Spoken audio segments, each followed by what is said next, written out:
दंडवत हो सर्वज्ञ श्री चक्रधर स्वामी की जय।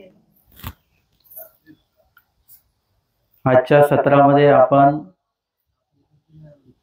तिसरं सत्र या ठिकाणी घेत आहोत। नामाच्या संदर्भामध्ये कालच्या 2 सत्रांमध्ये आपण श्रवण केलेलं आहे आणि नामाचं आणि नामचिंतनाचं काय महत्त्व आहे ते आपण काही उदाहरणांमध्ये ते बघितलेलं आहे। आणि एरवी आपल्याकडे अशा अनेक उपाय असतात किंवा अनेक अशा काही गोष्टी साधना असतात की जेणेकरून त्या संकटांपासून आपण वाचू शकतो।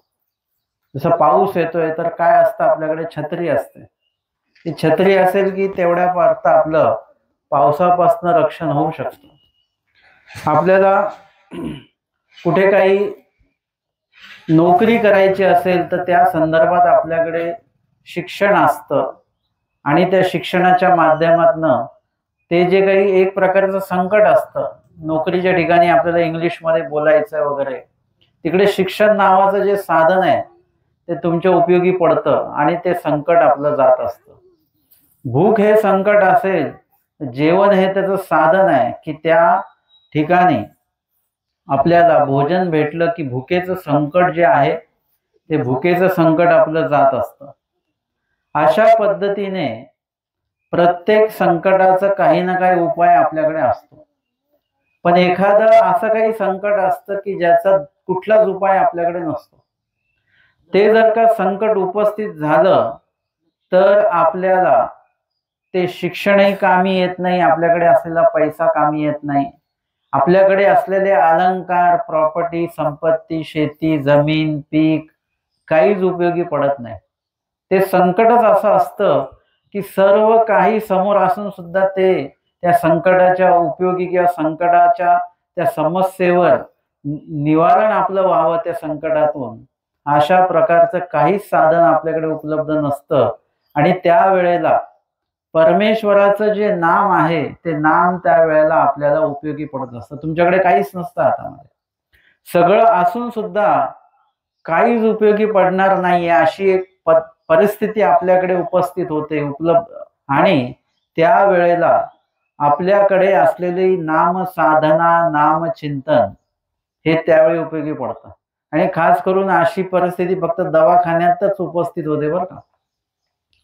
दवाखाना असेल किंवा अजून काही असेल, तुम्ही रस्त्याने चालल्याने एकदम समोर वाघ येऊन उभा राहिला, आता काय करणार? तुमचं शिक्षण किती असो, तुमची प्रॉपर्टी किती असो, शेती किती असो, त्या वाघाला सांगणार का तुम्ही काय?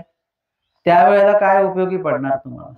तुम्ही देवाचं नाव घेणार। किती मोठा माणूस तुमच्या ओळखीचा असो या जिल्ह्यातला, काही उपयोग नाही त्याचा, तिथे तुम्हाला देवाचंच नाव मुखामध्ये येणार।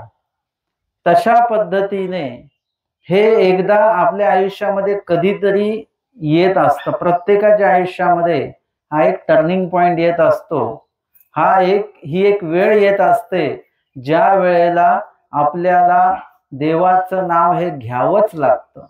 एरवी आपण जोपर्यंत व्यवस्थित आहोत, तब्येत चांगली आहे, प्रकृती चांगली आहे, परिस्थिती चांगली आहे, तोपर्यंत कधीच आपण देवाचं नाव घेत नाही।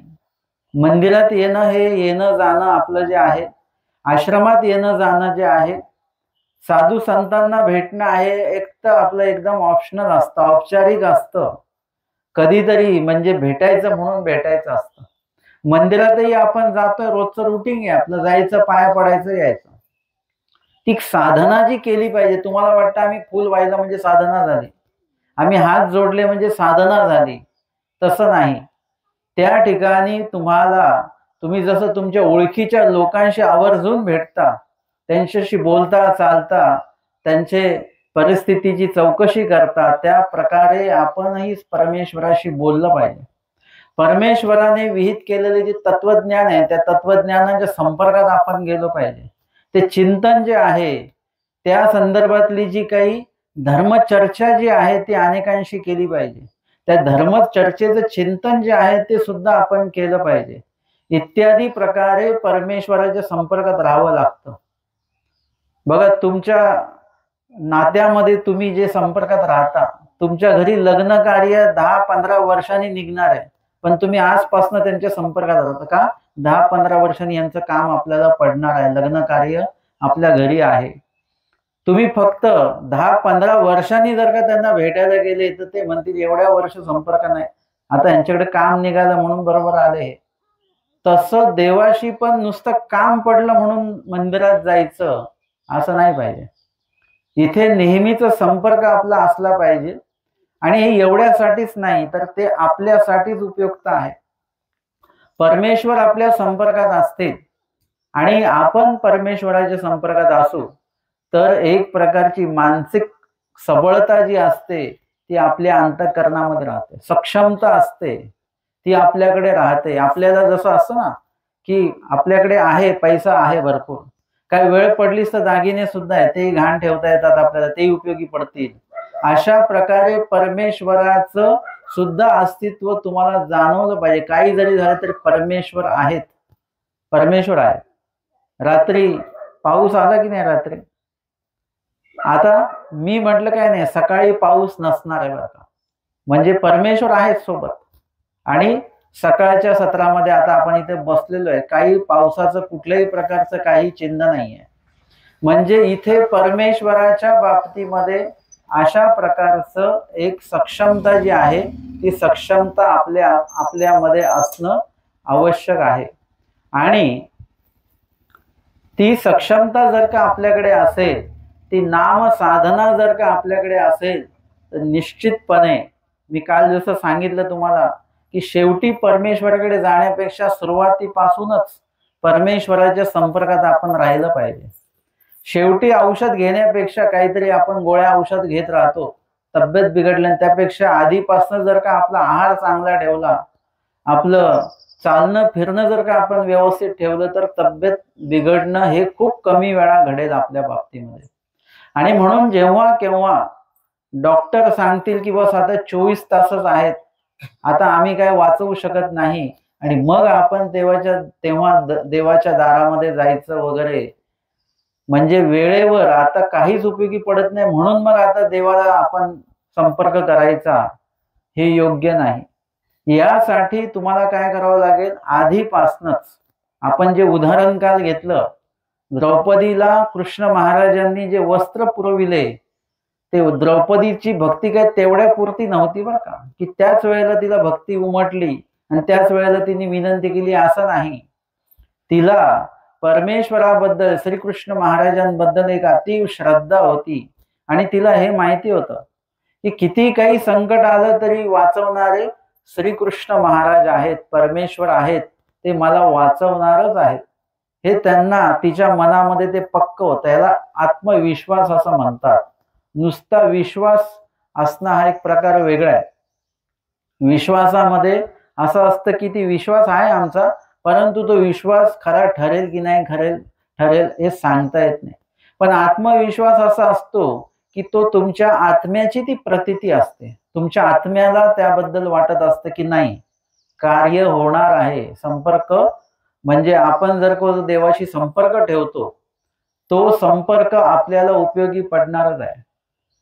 वसमतीतल्या शांतबाईसा होत्या आणि त्यांच्या बाबतीमध्ये असं घडलं की त्यांचे पती सरले, त्यांचा मुलगाही सरला. मुलगी होती, 2 मुली होत्या, पैकी एक मुलगी विधवा झाली आणि एक मुलगी जी आहे तिला सासरच्यांनी घरी पाठवून दिलं. तिला काही वेडाचं, तिला थोडंसं वारं यायचं त्याच्यामुळे. अशा पद्धतीने पूर्ण दुःखी असलेल्या शांताबाईसा दोन्ही मुलींना घेऊन आता स्वतःला संपवण्यासाठी निघाल्यात. वसमतवरून निघालाय, द्वारकेला जायचंय, तिथे कृष्ण महाराजांचं दर्शन घ्यायचं आणि समुद्रामध्ये दोन्ही मुलींसकट आपलं जीवन संपवायचं. इतकं दुःख प्राप्त झालेलं होतं त्यांना. आता ते दुःख जरी प्राप्त झालं तरी त्या दुःखामध्ये काय असतं की त्या तुमच्याकडे नाम साधना जर का असेल तर तुम्हाला ते सपोर्टिव्ह ठरत असतं. लक्षात घ्या, जे लोक आत्महत्या करतात. आत्महत्या करणं म्हणजे लोकांना खूप सोपं वाटतं. इकडे खूप दुःख प्राप्त झालं की काय करायचं, आत्महत्या करून घ्यायची, म्हणजे आपण ह्याच्यातनं मुक्त झालो असं वाटतं. परंतु आत्महत्या केलेले लोक जे असतात, ज्यांनी आत्महत्या केलेली, ते लोक भेटतात का कधी आपल्याला? ते जर का भेटले तर ते सांगतील, ते स्वतः सांगतील की उलट आत्महत्या करून आम्ही पस्तावलो, आता या भूत योनीला आम्ही येऊन बसलेलो आहोत. जेव्हा आपण जिवंत असतो आणि आपल्या पुढे संकट असतात, त्यावेळेला आपण विविध माध्यमातून ते संकट काय करू शकतो, पार करू शकतो. विविध माध्यमातून ते संकटाचं निवारण आपण करू शकतो. परंतु एकदा आपण स्वतःची हत्या करून घेतल्यानंतर आपल्याला इच्छा असून सुद्धा आपण नंतरच्या काळामध्ये काही करू शकत नाही. कारण की आता आपण वेगळ्या कर्मफळामध्ये गेलो. आता आपण मनुष्य देहामध्ये आहोत. मनुष्य देहातलेच लोक आत्महत्या करतात. बाकीचे आहेत का? एखाद्या झाडाने आत्महत्या केली, एखाद्या प्राण्याने आत्महत्या केली, असं ऐकिवात येतं का आपल्याला कधी कुठे? नाही येत. मनुष्य सर्व कर्मफळात उत्तम कर्मफळ आहे. आपल्याला बोलता येतं. आपल्याला जेवढे काही प्राणी दिसतात ना, ते त्यांना बोलता येत नाही की बाबा आम्हाला, आता ती मांजर म्हणू शकते का की बाबा मला दूध पाहिजे पण थोडं साखर टाकून द्या बरं का, असं म्हणू शकते का ती? नाही म्हणताय.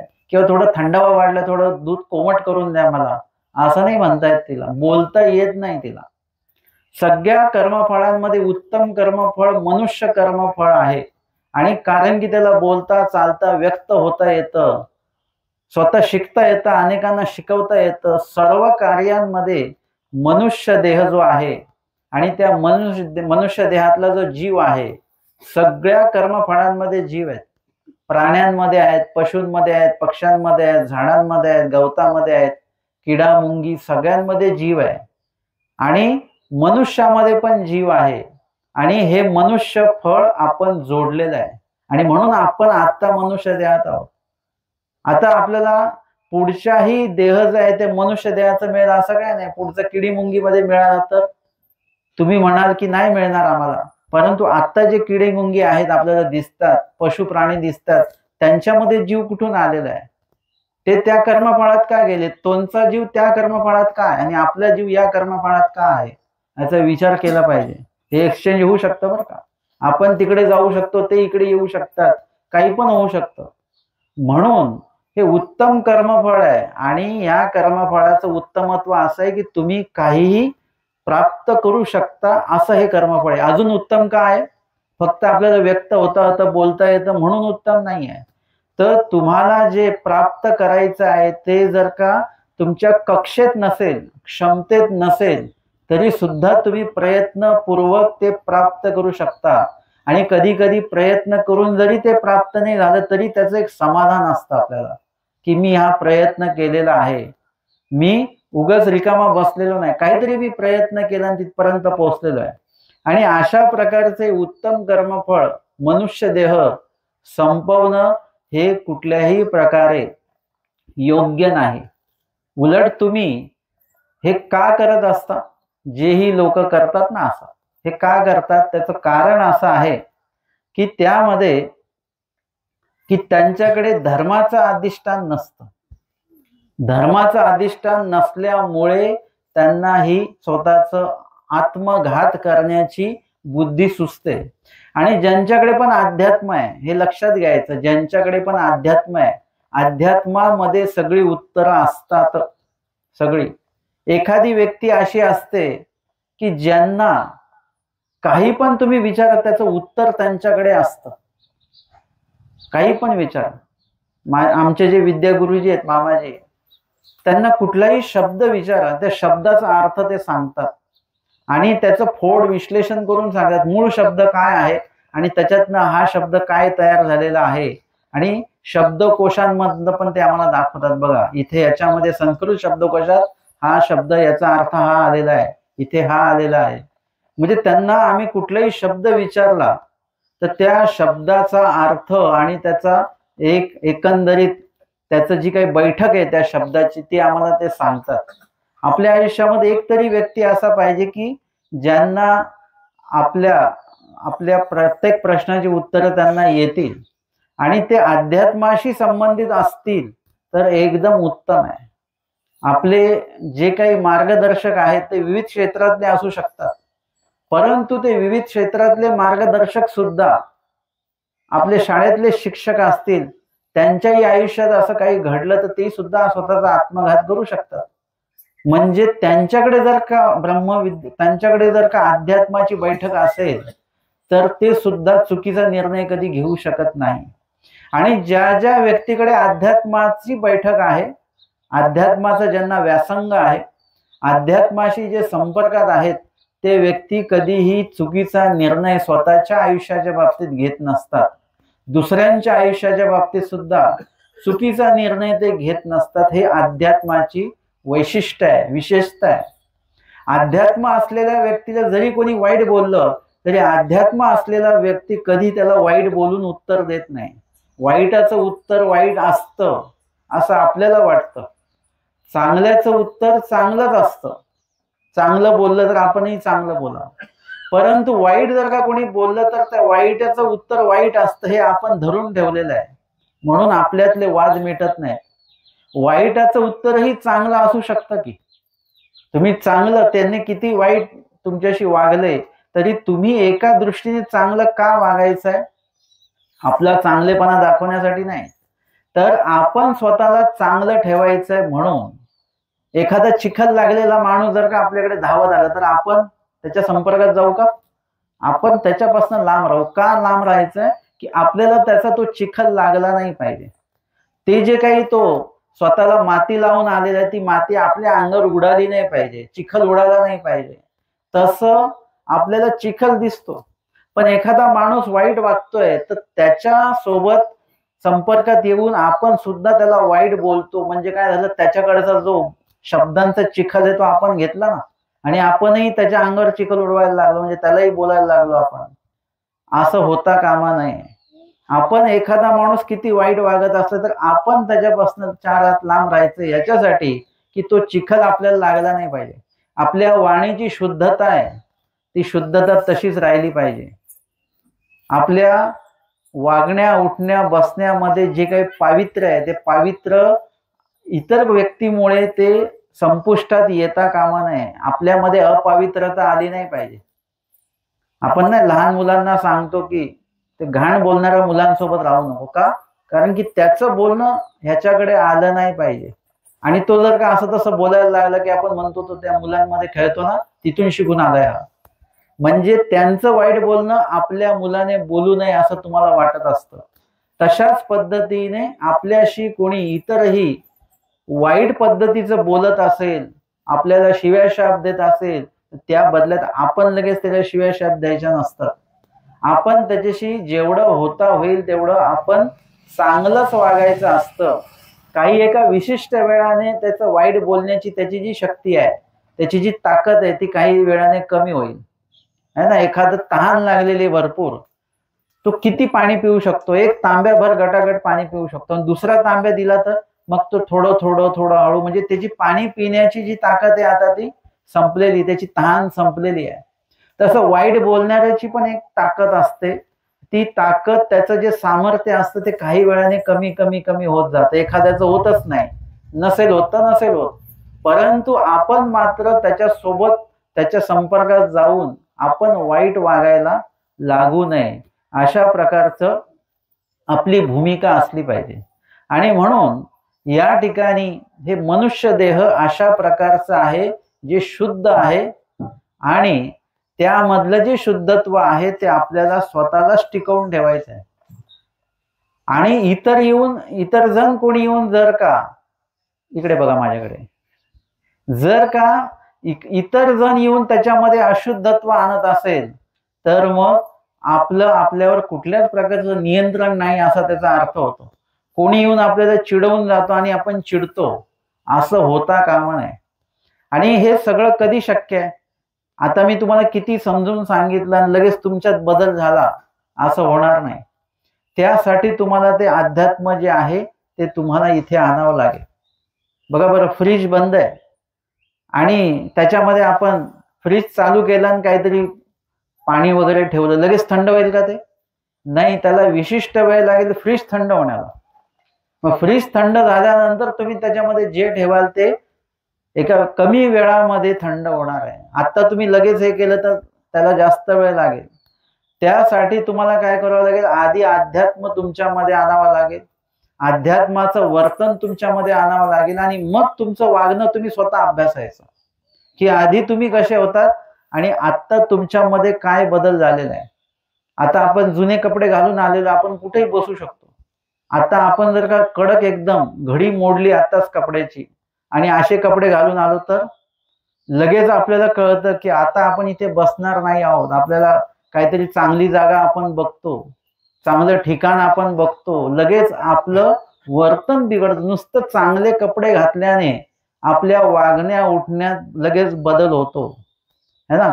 कडक कपडे असले की आपण वाकत नाही, थोडंसं ताठ मानेने बोलतो, की असं वाटतं की मान खाली गेली की घडी मोडेल की काय, चुरगळतील कपडे की काय, असं वाटतं. लगेच बदल होतो. आणि जेवढे तुम्ही म्हणजे आता सेवेच्या बाबतीत म्हटलं, आपले सेवेच्या बाबतीत साधारण कपडे असतील तर आपण पाहिजे ती सेवा आपण करू. पण जर का एकदम कडक कपडे असतील तर आपण सेवा कुठली घेऊ, धूळ उडली नाही पाहिजे, काही आपल्याला अंगाला आपल्या कपडे आपले खराब नाही झाले पाहिजेत, अशा प्रकारची सेवा आपण मोजून निवडून घेणार आहोत. म्हणजे लगेच बदल होतो.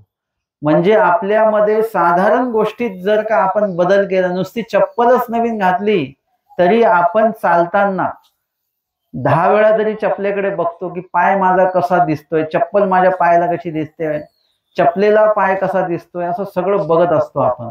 एवढा मोठा बदल छोट्या छोट्या गोष्टींमध्ये होतो.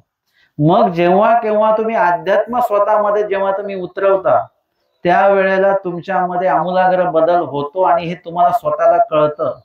एकदा अध्यात्म आलं की तुमच्या समोर कुठली पण सिच्युएशन येऊ द्या, कुठलाही प्रसंग येऊ द्या, कुठलंही संकट येऊ द्या, त्या वेळेला तुम्ही स्वतः शांत असता. आणि कधी पण लक्षात घ्या, आत्ताही कुठलंही संकट आलं तरी तुम्ही शांत असलं पाहिजे. तुम्ही गडबडता त्यावेळी संकटाचा उपायही मिळत नाही, संकटाच्या तावडीत आपण सापडतो. आणि जर का तुम्ही शांत राहिलात तर तुम्हाला त्या संकटापासनं पुढे जाण्याचा एक उपाय तुम्हाला मिळतो. घरात ठेवलेली वस्तू तुम्हाला मिळत नाही, शोधता त्यावेळी ती मिळतच नाही. मग तुम्ही काय म्हणता, थांबा थोडं मला आठवू द्या. म्हणजे तुम्ही शांत होता थोडंसं आणि बाकीचे जण जे बोलत असतात कुठे ठेवलं त्यांच्यापासून पण तुम्ही लांब जाता एकांतामध्ये आणि मग विचार करताय की इथे गेलो, इथून इथे गेलो, हा इथे वस्तू ती असावी. म्हणजे शांत झाल्यानंतर खूपशा गोष्टींची उत्तरं आपल्याला मिळत असतात. आणि म्हणून शांतता ही कशामध्ये, अध्यात्मामध्ये आहे. ते अध्यात्म जर का तुमच्याकडे आलं तर तुमच्यामध्ये ती शांतता येऊ शकते. तुम्हाला प्रवाचकाचं प्रवचन का आवडतं, ते म्हणतात ते खूप शांततेने बोलतात. म्हणजे ती शांतता त्यांच्याकडे कुठून आलेली आहे. शांतता ही मनामध्ये जी प्रस्थापित होते ते अध्यात्माशिवाय ती प्रस्थापित होत नसते. आणि ज्यावेळी अध्यात्म असतं त्यावेळेला तुम्ही तुमच्या मनामध्ये कुठलेही वाईट विचार कुणाविषयी पण करू शकत नाही, आहे ना. आता अध्यात्म नसेल तर आपल्याला काय वाटतं, एखादा व्यक्ती आपल्याशी वाईट वागतो तर आपण काय म्हणतो, त्याचं वाटोळं झालं पाहिजे, त्यालाही देवानी धडा शिकवला पाहिजे, त्याचं असं झालं पाहिजे, तसं झालं पाहिजे, हे विचार आहेत आपले. म्हणजे वाईट विचारच आहे. मग त्याच्यात आणि आपल्यात फरक काय झाला, एक आतंकवादी आणि आपल्यामध्ये काय फरक आहे. आपण सगळ्यांचा वाईट विचार करून राहिलेलो आहे. जर का अध्यात्म असेल तुमच्याकडे तर तुम्ही काय म्हणाल की त्याचं वाटोळं झालं पाहिजे असं नाही म्हणणार, उलट त्याला चांगली वाढ दिसली पाहिजे, त्याची बुद्धी पण चांगली झाली पाहिजे. एक व्यक्ती जर का तो वाईट झाला, त्याचं वाटोळं झालं, तर तो आपल्या संपर्क क्षेत्रातनं एक माणूस कमी होऊन जातो. परंतु तो जर का माणूस चांगला झाला, त्याची बुद्धी चांगली झाली, तर काय होईल, आपल्या संपर्क क्षेत्रातला एक माणूस वाढतो. आपल्याला माणसं कमी नाही करायचे, माणसातलं जे काही वैर आहे ते कमी झालं पाहिजे, वाईटपणा जो आहे तो कमी झाला पाहिजे. आणि तुमच्याकडे ती बैठक असेल अध्यात्माची तर तुम्ही कुणाविषयीच वाईट चिंतन करणार नाही. श्री चक्रधर स्वामींनी आपल्या तत्वज्ञानामध्ये सांगितलं की तुम्हा मारिता पूजिता समान व्हावा किंगा. तुम्हाला तुमचं वाईट करणारा व्यक्ती आणि तुमचं चांगलं करणारा व्यक्ती या दोघांविषयी तुमची समान भावना असली पाहिजे. म्हणजे जो चांगलं करणारा व्यक्ती आहे त्याच्याविषयी आपली जी चांगली भावना असणार आहे तीच वाईट करणाऱ्या व्यक्तीबद्दलची असली पाहिजे. की चांगलं करणाऱ्याबद्दल आपण काय म्हणतो, यांचं चांगलं हो. तसं वाईट करणाऱ्याच्या बाबतीतही आपण तेच म्हणायचं की याच्या बुद्धीमध्ये चांगलेपणा आला पाहिजे, ह्याच्या मुखामध्ये जे शिव्या शाप आहेत ते जाऊन चांगले भगवद्गीतेचे श्लोक त्याच्या मुखामध्ये आले पाहिजे, तत्वज्ञान त्याच्या मुखामध्ये आलं पाहिजे. अशा प्रकारचा विचार जर का तुम्ही केला तर तुम्ही असा विचार करून बघा की शिव्या शाप देणाऱ्याचं वाईट चिंतन करून बघा, तुमचे ब्लड प्रेशर वाढलेला असतो, तुमची शुगर लेवल वाढलेली असते, तुमचा मनस्ताप वाढलेला असतो, तुमचं डोकं दुखत असतं आणि तुमची तगमग चालू असते वाईट विचार करत असताना एखाद्याबद्दल. आता तुम्ही त्याच व्यक्तीबद्दल चांगला विचार करून बघा, त्या दिवशी तुम्ही शांत असणार, तुमचं डोकं दुखत नाही. चांगला विचार एखाद्या विषयी करत असू तर आपली तब्येत चांगली राहते. तुम्ही जेवढा वाईट विचार करता तेवढं तुमचं पित्त सुद्धा वाढतं. पित्त वाढण्याचं कारण काय? तेच आहे. ब्लड प्रेशर वाढण्याचं कारण काय? तेच आहे की मनामध्ये आपण एखाद्या विषयी वाईटपणा धरून ठेवतो. त्याच्यानंतर जे काही शुगर लेवल वाढण्याचं काय कारण आहे? गोळ्या घेऊन सुद्धा शुगर काय वाढते? कारण की आपण कुणातरी विषय मनामध्ये खतखत सुरू आहे आपली. ह्या सगळ्या गोष्टी शांत करा, कुठेतरी मन शांत ठेवा.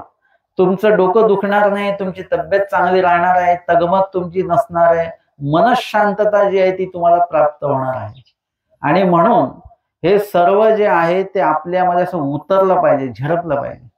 जसं तुम्ही ते बनवता ना, गुलाबजाम बनवता, मग त्याला काय करावं लागतं? लगेच पाकात भिजून लगेच खाता येतात का? ते अशी भिजून ठेवावं लागतात. जिलेबी लगेच खाता येते, ती लगेच पाकात काढून लगेच खाता येते. गुलाबजाम भिजवावे लागतात, चांगले मुरू द्यावे लागतात. तशा पद्धतीने अध्यात्माचा गोडवा जो आहे तो मुरला पाहिजे. नाहीतर गुलाबजाम आणि पाक वेगळे असतात बरं का दोन. जे तळून काढतो आपण त्याच्यामध्ये काही चव नसते, त्याला पाकात टाकल्याशिवाय त्याची चव येत नाही. तसं अध्यात्म हा आपल्या जीवनातला गोडवा आहे आणि त्याच्यामुळे शुगर वाढत नाही बरं का. त्या अध्यात्माच्या गोडव्यामुळे गोडवा मात्र वाढतो. स्वभावातल्या गोडव्यामुळे रक्तातला गोडवा वाढत नाही. आज आपली परिस्थिती अशी आहे की आपला रक्तातला गोडवा भरमसाठ वाढतोय, स्वभावातला गोडवा अजिबात वाढत नाही. त्याच्यातला कडवेपणा जो आहे तो आपला वाढतोय. आणि म्हणून हे कशामुळे आहे की अध्यात्म नसल्यामुळे ती मनशांती नाही, आणि मनशांती नसल्यामुळे हे 2-3 आजार जे आहेत हे त्याचेच प्रतीक आहेत. तुमचं आम्लपित्त असो, नाही तर तुमचं शुगर असो, नाही तर ब्लड प्रेशर, असे 2-3 आजार हे त्या मनातल्या अशांततेमुळेच आपल्याला जडलेले आहेत.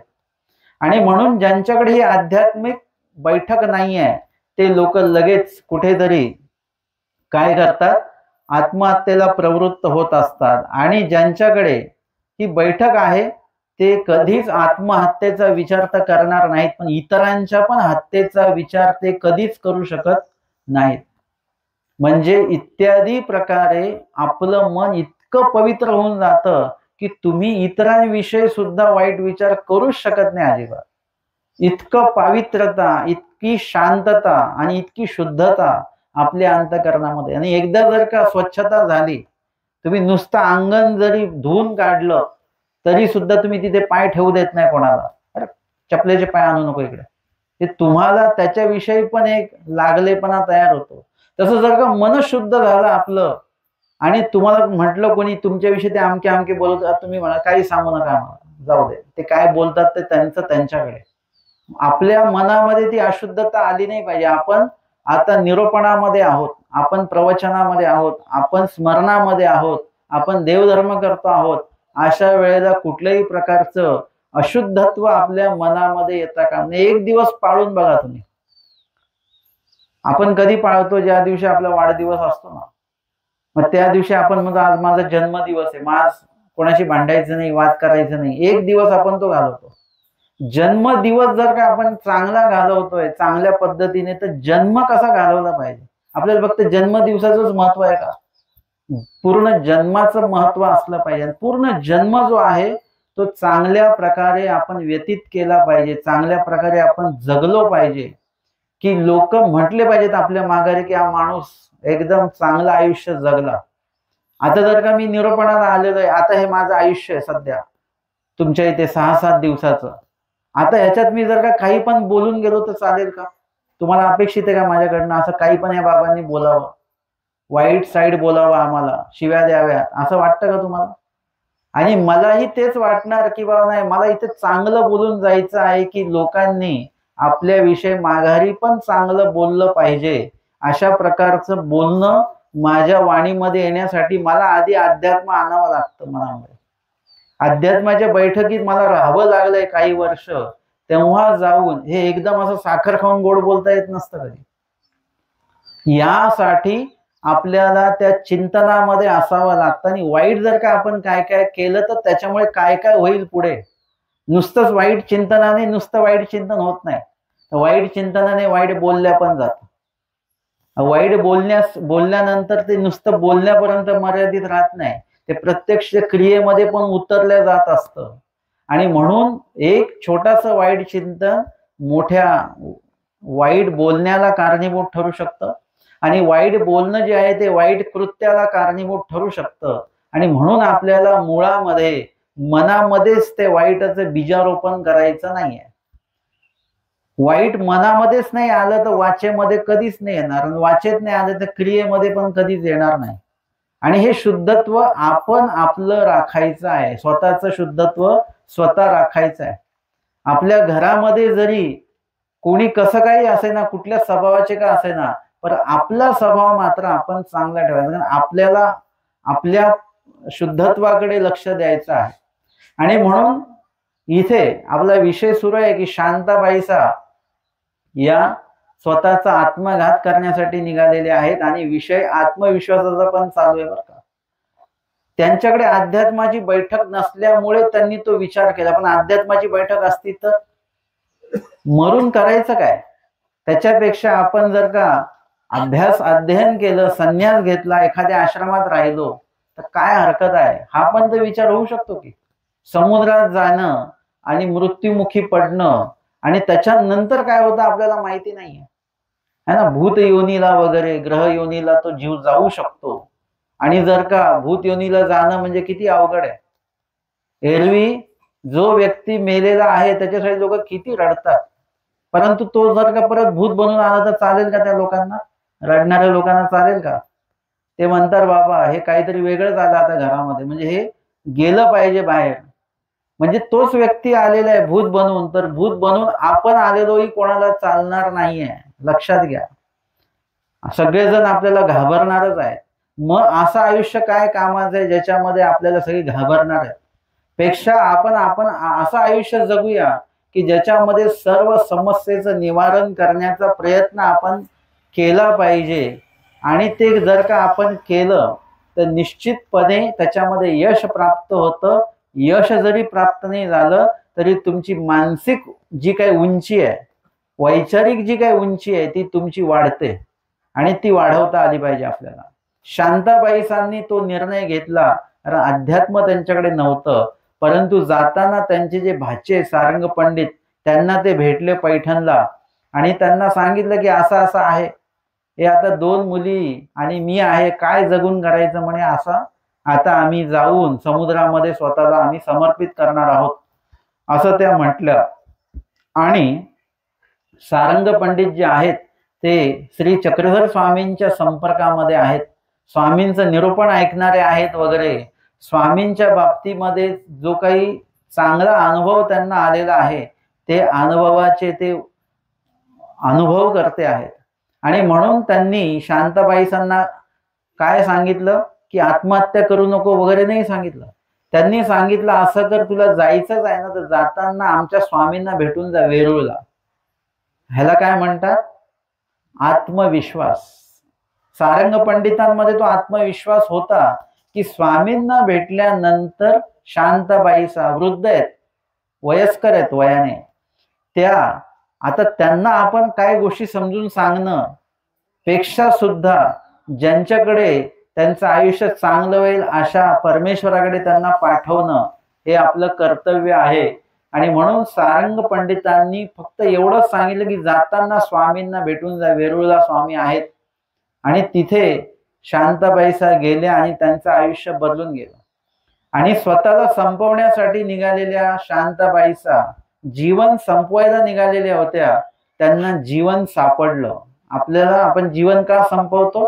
पण जीवन जगणं आपल्याला कसं जगलं पाहिजे ते जीवन आपल्याला सापडत नाही, आणि सापडत नसल्यामुळे आपण आयुष्य थांबवण्याचा निर्णय घेतो.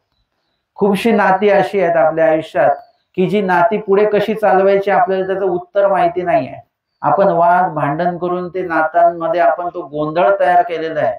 आता ते नातं पुढे चालवता येत नाहीये म्हणून ते नातं आपण तिथे संपुष्टात आणतो, थांबवतो ते नातं.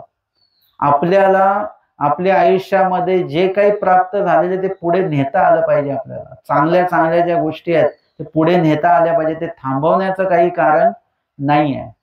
शेतामध्ये बघा ना तुम्ही, एक पीक काढल्यानंतर एक विशिष्ट वेळाने विशिष्ट ऋतूत दुसरं पीक घेतात. म्हणजे शेती हा व्यवसाय कसा आहे, तो सरळ आपण सुरू ठेवतो, तो बंद करत नाही. तो विशिष्ट वेळाने बरोबर विशिष्ट पीक जर का घेतलं तर ती शेती चांगली होत राहते.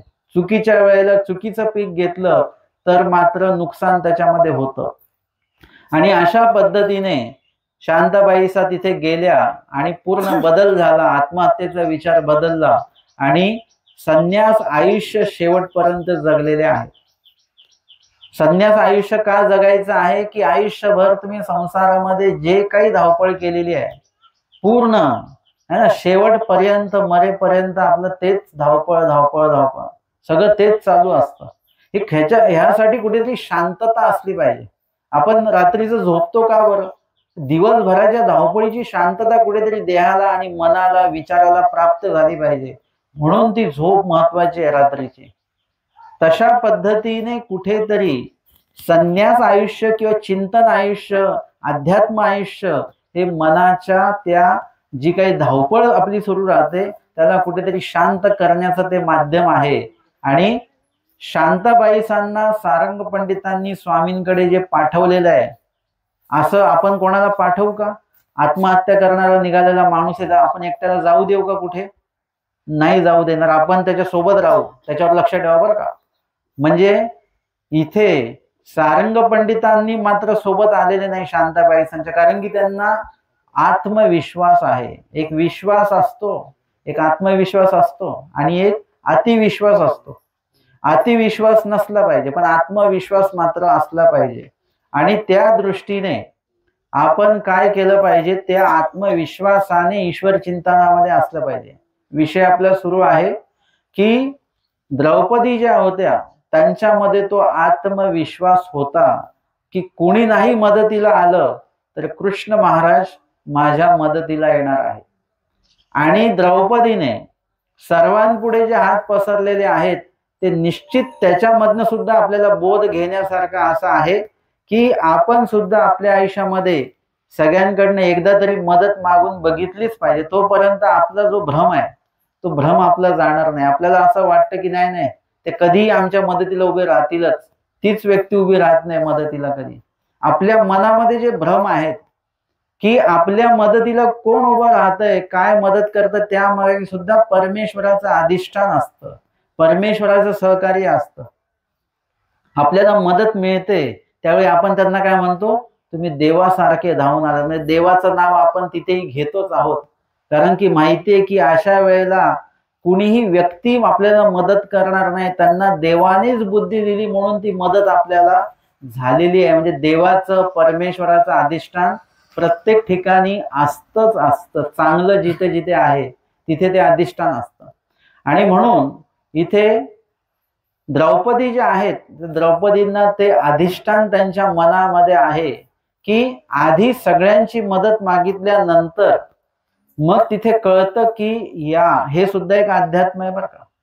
म्हणजे द्रौपदी ज्या आहेत त्यांनी सगळीकडे मदत मागितल्यानंतर मदत मिळाली नाही, याच्यामध्ये सुद्धा एक अध्यात्म आहे, याच्यामध्ये एक वैराग्य आहे की त्यांच्यामध्ये असलेली जी आसक्ती आहे, त्यांच्यामध्ये असलेली जी ममता आहे, ती ममता त्यावेळी निघून जाते बरं का.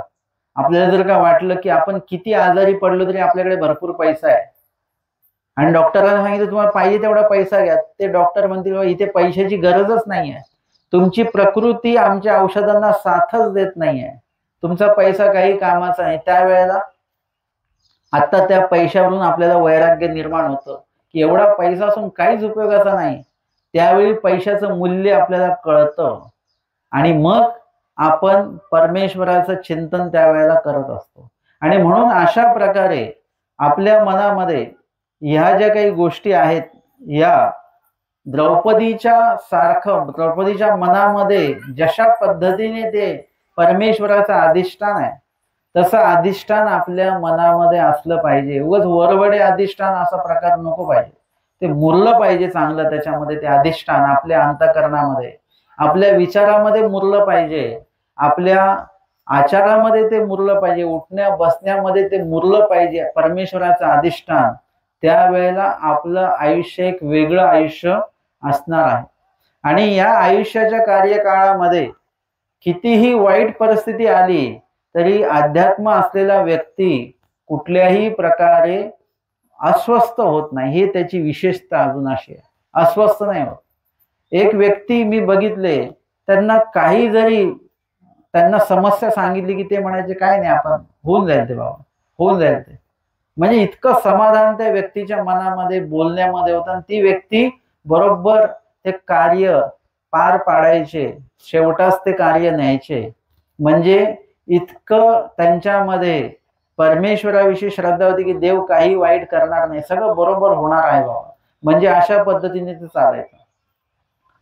म्हणजे इथे हे अधिष्ठान त्यांच्याकडे असल्यामुळे द्रौपदीने काय केलेलं आहे, जेव्हा आपण परमेश्वराच्या नामाचं चिंतन केलं तेव्हा तेव्हा परमेश्वर त्या ठिकाणी लगेच प्रगट झाले. आता आपण जरी नाव घेतलं तर साह्य होईल, पण प्रगट नाही होणार. कृष्ण महाराज प्रगट होतील का इथे लगेच? द्रौपदीच्या वेळेस कसे प्रगट होत होते? कारण की त्यांची भक्ती सलग, त्यांच्या मनामध्ये ईश्वराचं नामचिंतन जे आहे त्याची सलगता होती. ते फक्त सिजनेबल असं नाव घेत नव्हते की आता बाबा असं असं झालं म्हणून नाव घ्यायचं देवाचं, असं नाही. म्हणून त्या ठिकाणी पुढचा जो प्रसंग येतो त्याच्यामध्ये सांगितलं की तेने नामे दुर्वासया सीख लाविली. त्या नामामुळे दुर्वासया सीख लाविली. कधी? जय पांडवा ते शापू आला, तै तेने नामे आपल्या ऐश्वर्याचा टिळा सारिला. म्हणजे सांगतात पुढची घटना की नामाचं साह्य अजून काय होतं की तेने नामे. तेने नामे म्हणजे तेच नाव परमेश्वराचं, दुसरं तिसरं नाही. परमेश्वराचं जे नाव आहे ते नाम घेतलं कुणी? द्रौपदीने घेतलं. आणि त्याच्यामुळे काय झालं? दुर्वासया सीख लाविली. आणि दुर्वास ऋषी जे आहेत त्यांना शिक्षा पण घडलं एक प्रकारे. दुर्वास ऋषी जे आहेत हे अत्यंत क्रोधिष्ठ असे व्यक्ती आहेत, ऋषी आहेत. आणि ते दुर्योधनाच्या घरी चातुर्मास म्हणून ते थांबलेले होते. काही दिवस तिथे थांबले दुर्वास ऋषी, आणि दुर्योधनाचं अन्न त्यांनी ग्रहण केलं, जेवले वगैरे तिथे. म्हणजे जेवढ्या दिवस होते तेवढ्या दिवस दुर्वास ऋषीचं अन्न जे आहे त्यांनी, दुर्वास ऋषींनी दुर्योधनाचं जे अन्न आहे ते ग्रहण केलेलं आहे. आता ते तिथून निघाले. निघाल्यानंतर दुर्योधनाने काय केलेलं आहे? पांडवांना हरवलेलं आहे आणि त्यांना वनवासामध्ये त्यांना पाठवलेलं आहे. आता वनवासामध्ये पाठवल्यानंतर, आता वनवासामध्ये ते जंगलात राहतात 6 जण. सांगा त्यांच्याकडे काय असणार आहे का? गॅस स्टोव वगैरे काय असणार? असं काही सुविधाजन्य काही असणार आहे का? काही नसणार आहे. मग त्यावेळेला दुर्योधनाने मुद्दामून दुर्वास ऋषींना तिथे पाठवलं का? कारण की हे तिथे जातील आणि पांडव यांची काही व्यवस्था करू शकणार नाहीत. आणि दुर्वास ऋषी क्रोधिष्ठ आहेत, ते लगेच यांना शाप देऊन टाकतील. म्हणजे अजून यांच्या दुःखामध्ये वाढ होईल. म्हणजे दुःख एखाद्याविषयी वाईट चिंतन किती करायचं? काहीतरी मर्यादा आहे त्याला वाईट चिंतनाच्या पण. दुर्योधनासारखं वाईट चिंतन पांडवांचं काय, म्हणजे एवढं वाईट चिंतन कुणी कुणाचं केलं नाही, एवढं वाईट चिंतन दुर्योधनाने पांडवांबद्दल केलेलं आहे. इतकी वाईट वृत्ती त्याची आहे की तिथे सुद्धा वनवासात जाऊन त्यांना शाप मिळाला पाहिजे. आता मला सांगा, दुर्वास ऋषी आहेत, दुर्योधनापेक्षा 2 शब्द त्यांना जास्त कळतात. मग त्यांनी थोडासा काहीतरी विचार विवेक केला पाहिजे होता की नाही बाबा, आम्ही किती लोक आहोत? दुर्वास ऋषी हे त्यांचे शिष्य मंडळी किती होते? 88,000. किती? आपल्याकडे घरी 8 लोक वाढले तरी आपली जेवणाची गडबड होऊन जाते लगेच, है ना. 8 लोक जर का पाहुणे वाढले जेवायला तर गोंधळ होतो आपल्या घरी. इथे 88,000 म्हणजे काय? घरी जाऊन मोजून घ्या बरं एकदा. 88,000 लोक जर का आले इथे गावामध्ये आपल्या, तर त्यांची व्यवस्था कुठे करायची वगैरे असा थोडासा विचार करून बघा. आपल्याकडे व्यवस्था आहे करायला. पांडवांकडे काही व्यवस्था नव्हती, वनवासात होते, काही नव्हतं, बसायला पटकरही नसेल त्यांच्याकडे, चादरही नसेल काही. आणि 88,000 ऋषी तिथे गेले सुद्धा. का बरं? दुर्वास ऋषींना का नाही कळालं की हे दुर्योधन सांगतोय तो कपटामुळे सांगतोय, त्यांना शाप मिळावा म्हणून सांगतो आहे, किंवा आपली तिथे अव्यवस्था होणार आहे, किंवा पांडव व्यवस्था करू शकणार नाही आहेत, इत्यादी गोष्टी पांडवांच्या बाबतीमध्ये दुर्वास ऋषींना का सुचल्या नाहीत बरं? कारण की दुर्वास ऋषींनी अन्न कोणाचं खाल्लेलं होतं? दुर्योधनाचं अन्न खाल्लेलं होतं. आपण अन्नाला तुम्ही असं काही सोपं साधं समजू नका बरं का. हे जे आपण अन्न खातो ना, याच्यामुळे रक्त तयार होतं. सफेद भात खाल्ल्याने लाल रक्त कसं काय तयार होतं, है ना. डाळ कशी खातो? डाळ कशी असते? पिवळी असते. पिवळी डाळ आणि सफेद भात खाल्ल्याने लाल रक्त तयार कसं काय होतं? म्हणजे हे अन्न पोटात गेल्यानंतर अशा प्रकारे त्याचं पचन होऊन आपल्या देहामध्ये जे सप्त धातू आहेत, ते सप्त धातूंना पूर्तता करते अन्न. हाडांना कॅल्शियम देतं, रक्तामध्ये जे काय असेल, किंवा जे मज्जा, मेद, मांस, स्नायू, अस्थि, रुधिर, चर्म, हे सप्त धातू आहेत, त्यांना पुरवठा जो आहे तो या अन्नाच्या माध्यमातून जात असतो. ह्याच्यामध्ये तुम्ही थोडं कमी जास्त अन्न खाल्लं की तुमच्या त्या सप्तधातूंपैकी कुठल्या तरी एका याला, कॅल्शियमला काहीतरी धोका पोहोचतो, रक्तात हिमोग्लोबिनला काहीतरी धोका पोहोचतो, परत तुम्हाला त्या अन्नाची पूर्तता करावी लागते. म्हणजे अन्न इतकं महत्वाचं आहे. परंतु ते अन्न कुठलं महत्वाचं आहे? आश्रमातल्या अन्नाला पवित्र आपण मानत असतो, है ना. आश्रमातलं आहे, आध्यात्मिक ह्याच्यातल्या अन्नाला आपण पवित्र मानत असतो.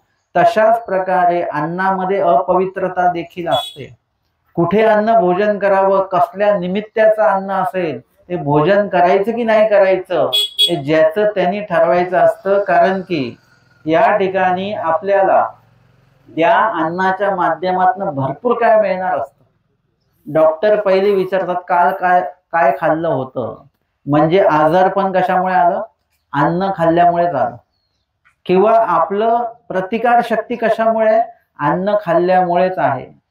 आपल्या आयुष्यामध्ये जे काही अशा तब्येती आपल्या बिघडतात वगैरे, ह्याच्या मागे अन्नाचा एक मोठा वाटा आहे. आपण कुठे अन्न खातोय, कसलं अन्न खातोय, कुठल्या निमित्ताचं खातोय आणि कुठल्या हेतूचं ते अन्न आहे. दुर्योधनाचं अन्न ग्रहणाचा, दातृत्वाचा हेतू चुकीचा असल्यामुळे दुर्वास ऋषींमध्ये सुद्धा ते अन्नाचा विपरीत परिणाम झालेला आहे. आणि त्यांनी सकारात्मकपणे विचार केलाच नाही, नकारात्मकपणेच त्यांच्यामध्ये विचार आला. आणि दुर्योधनाचं कपट त्यांच्या लक्षात नाही आलं, कारण की त्यांच्या अन्नाच्या अधीन असतो. तुम्ही ज्यांच्याकडे पण जेव्हा तुम्ही त्यांच्या अधीन असता, त्यांनी जर का विचारलं कशी झाली भाजी, तुम्ही म्हणू शकता का खराब झाली म्हणून? त्यांच्या अधीन असतो बरं का आपण. की त्यांनी म्हटलं कसं झालं जेवण, तर आपण छान झालं, छानच म्हणावं लागतं आपल्याला. म्हणजे चांगलं असेल तर चांगलं म्हणायला हरकत नाही. परंतु अधीनत्व त्याचं जे काही आपल्याला प्राप्त होत असतं. आणि दुर्वास ऋषी गेले, 88,000 ऋषी घेऊन कुठे? त्या वनामध्ये गेले आणि सांगितलं की आम्हाला द्रौपदीला भेटले. एवढे ऋषी मुनी आले, दुर्वास ऋषी स्वतः घेऊन आले त्यांना. आता त्यांना आनंदही झाला आणि काळजी पण पडली की बापरे आता काय करायचं, म्हणजे व्यवस्था यांची कशी करायची. आणि तेवढ्यामध्ये दुर्वास ऋषींनी त्यांना सांगितलं की आम्हाला सगळ्यांना भूक लागलेली आहे, आम्हाला जेवायचं आहे. आता याच्यामध्ये एक व्यवहार असा येतो की आपल्याला एका माणसाला जरी कोणाकडे जेवायला जायचं तर आपण ते कळवतो की नाही. एखाद्याकडे नुसतंच जायचं भेटायला तरी सुद्धा आता आपण कळवतो, तुम्ही घरी आहात का, कुठे जाणार आहात का, आम्ही भेटायला येणार आहोत. म्हणजे तो एक व्यावहारिक भाग आहे. इथे दुर्वास ऋषींनी कुठलाही विचार न करता 88,000 लोकांचं आता भोजनाचं त्या ठिकाणी मत व्यक्त केलेलं. एवढ्या लोकांचं जेवण कसं काय बनू शकतं बरं? एवढा किराणा आणावा लागेल, तेवढी चूल मांडावी लागेल, तेवढी भांडी असली पाहिजेत, आणि ते सगळं बनवून उपयोग नाही, त्याचं भोजनासाठी पत्रावळी सुद्धा तेवढ्या पाहिजेत, 88,000 पत्रावळी. म्हणजे इत्यादी प्रकारे एवढा मोठा विचार आहे. दुर्वास ऋषींनी सहज बोलून टाकलं ते. आता सांगा बरं, एवढ्या लोकांचं जेवण कसं बनवायचं? बनवणारी व्यक्ती एकच आहे. घरी जेवण बनवायचं असेल तर त्याचं टेन्शन 80% महिलांना त्याचं टेन्शन असतं की काय बनवायचंय, कसं बनवायचंय.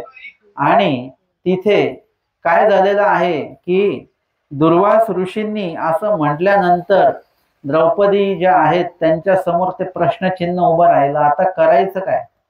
आता कोण मदत करेल आपल्याला? 5 पांडव जे आहेत ते बलाढ्यच आहेत, पण हे सुद्धा मदत नाही करू शकत. आता मग मदत कोण करेल? मग त्यावेळी कृष्ण महाराजांचं नाव आठवलं आणि कृष्ण महाराजांच्या नामाचं चिंतन केलेलं आहे. आणि कृष्ण महाराज असं म्हणतात की ते जेवायलाच बसलेले होते आणि ते जेवणार, पहिला घास घेणार, तेवढ्यात रुक्मिणीची हाक द्रौपदीची हाक ऐकू आली आणि ते तडक जेवणावरून उठून रुक्मिणीच्या समोर, द्रौपदीच्या समोर हजर झाले. आणि मग कृष्ण महाराज त्यांना म्हणतात काय झालं? ते म्हणे असं असं संकट आलेलं आहे, हे दुर्वास ऋषी आले, 88,000 ऋषी घेऊन आले. कृष्ण महाराज म्हणे ते बाकीचं राहू दे, मला भूक लागलेली, मला जेवायला पाहिजे. आता 88,000 लोक कमी होते की काय? परत कृष्ण महाराज परत जेवणाला अजून एक व्यक्ती वाढले. ते म्हणे अहो हेच तर संकट आहे, आपल्याकडे जेवणाचं काहीच आयोजन नाहीये. एक जी सूर्य थाली होती की म्हणजे ती एकदा जेवायचं असेल तेव्हा काय करायचं की ते पात्र समोर ठेवायचं आणि तुम्हाला काय पाहिजे ते त्या पात्राकडे मागायचं आणि ते पात्रामध्ये ते बरोबर येतं सगळं. बासुंदी पाहिजे तर बासुंदी, ते काय आठवायची गरज नाही बासुंदी, फक्त मागायचं की त्या भांड्यामध्ये ते येणार आणि जेवढं पाहिजे तेवढं ते येणार. पण एकदा जर का ते भांडं घासून ठेवलं की मग परत संध्याकाळपर्यंत, पुढच्या जेवणापर्यंत काही मिळणार नाही. म्हणजे या गोष्टींमध्ये अशा अटी का असतात काय माहिती. तर ते भांड आत्ता जर का असतं तर किती बरं झालं असतं की नाही. आपल्याला पाहिजे ते आणि पाहिजे तेवढं बनवता आलं असतं, असं चूल बिल काय मांडायची गरज पडली नसती. परंतु त्यावेळेला ते भांड्यातलं ते भोजन करून सगळं झालेलं आहे आणि ते भांड घासून ठेवलेलं आहे, ते उपडी मारून ठेवलेलं आहे. कृष्ण महाराज म्हणतात ते भांड आहे की? ते म्हणे ते भांड आता आम्ही घासून ठेवलं, आता पुढच्या जेवणापर्यंत काही नाही. मग ते कृष्ण महाराज म्हणे असं करते, भांडच घेऊन ये इकडे तू. आणि ते भांड घेऊन आल्यानंतर त्या भांड्याला कुठेतरी अन्नाचं शीत लागलेलं होतं आणि ते शीत कृष्ण महाराजांनी ग्रहण केलेलं आहे. आणि मग म्हटले की हा आता माझं पोट भरलं, आता मागा काय पाहिजे तुम्हाला, काय मदत करायची आहे. म्हणजे त्या काळातही बाया चांगले भांडे घासत नव्हत्या का? त्याला ते शीत लागलेलं होतं, म्हणजे त्यांचं शीत जे आहे ते परमेश्वराच्या उपयोगी जावं असं त्यावेळेला त्यांचं ते भाग्य त्यांनी ते जोडून ठेवलेलं आहे आणि म्हणून ते शीत राहिलेलं आहे, तसं रोजचं असं नाही आहे. आणि मग ते शीत कृष्ण महाराजांनी ग्रहण केलं. म्हणजे परमेश्वरही आपल्याला काही देतात तर त्या बदली आपल्याला सुद्धा देवाला काहीतरी द्यावं लागतं बरं का. खूपच फुकट वस्तू जर का आपल्याकडे आली असेल ना, त्याची किंमत राहत नाही, ती कुठेतरी कान्याकोपऱ्यात पडलेली असते. परंतु तीच वस्तू जर का आपण विकत आणलेली असेल 1 रुपया देऊन सुद्धा, तरी त्याची जागा थोडी व्यवस्थित ठेवत असतो आपण, इकडे तिकडे टाकत नाही, आपण विकत आणलेलं आहे.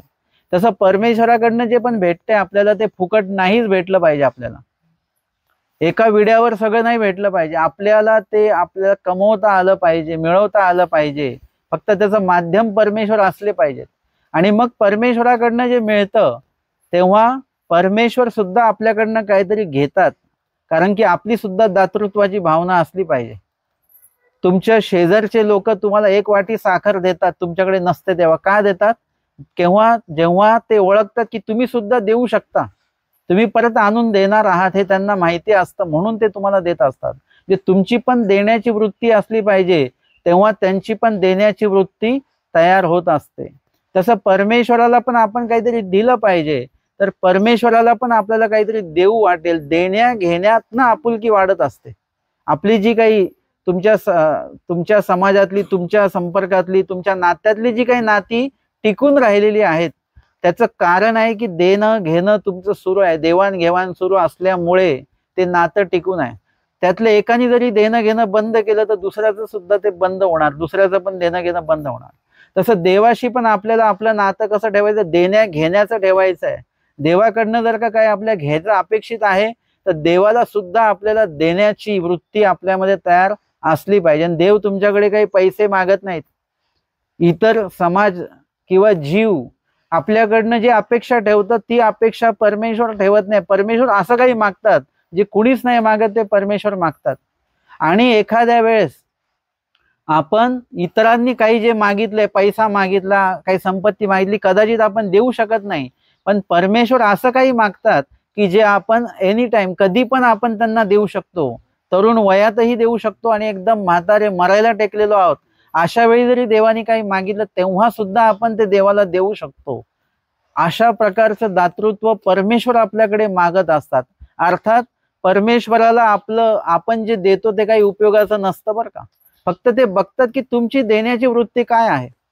एखाद्या लहान मुलाच्या हातात चॉकलेट असलं की मोठे मुलं त्याच्या पुढे हात पसरतात की नाही, की मला दे बरं चॉकलेट.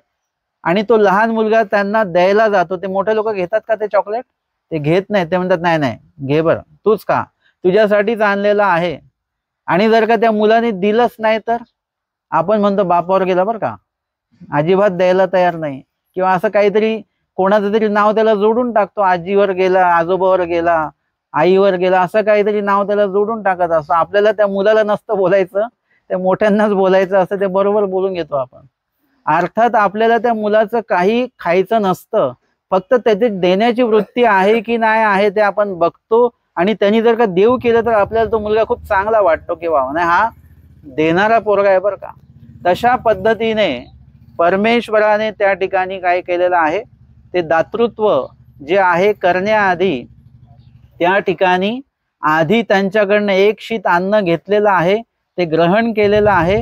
आणि मग द्रौपदीवर जे काही संकट आलेलं आहे त्या संकटाचं निवारण त्या ठिकाणी केल्या गेलं. 88,000 ऋषींना श्रीकृष्ण महाराजांनी जेवून पाठवलेलं आहे, तृप्त होऊन पाठवलेलं आहे. त्याचे 2 कथा येतात की बाबा त्यांच्या पंक्ती बसल्या जेवले असं पण येतं, किंवा इकडे स्वयंपाक तयार झाला आणि ते तिकडच्या तिकडे तृप्त होऊन गेलेले आहेत, त्यांचं तिकडेच पोट भरलेलं आहे. आणि अजून असं एक येतं की ते कोणाला पाठवलं, भीमाला पाठवलं की बाबा त्यांना बोलवून घेऊन या.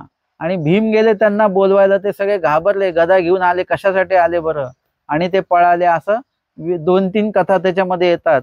परंतु मुख्य कथा हीच असणार आहे की तिथे स्वयंपाकाचं आयोजन झालं आणि ते सगळे तृप्तपर्यंत जेवले वगैरे आणि मग ते पुढच्या प्रवासाला गेलेले आहेत. तर द्रौपदीला हे जे काही एवढं मोठं संकट आहे हे कशामुळे निस्तरलं, त्यांचं केवळ नामस्मरण, नामचिंतन त्यांचं सलग सुरू आहे. आणि त्याच्यामुळे त्यांना हे जे काही साह्य आहे ते साह्य एवढ्या जंगलामध्ये सुद्धा त्यांना ते प्राप्त झालेलं आहे. नामस्मरणाच्या बाबतीमध्ये दुसरा जो एक अनुभव आहे तो आपण या ठिकाणी श्रवण केला. आणि पहिला जो अनुभव आहे तो दुसऱ्या सत्रामध्ये आपण श्रवण केलेला आहे. आजचे 3रं सत्र जे आहे ते या ठिकाणी आपण थांबवत आहोत. दंडवत हो. सर्वज्ञ श्री चक्रधर स्वामी की जय.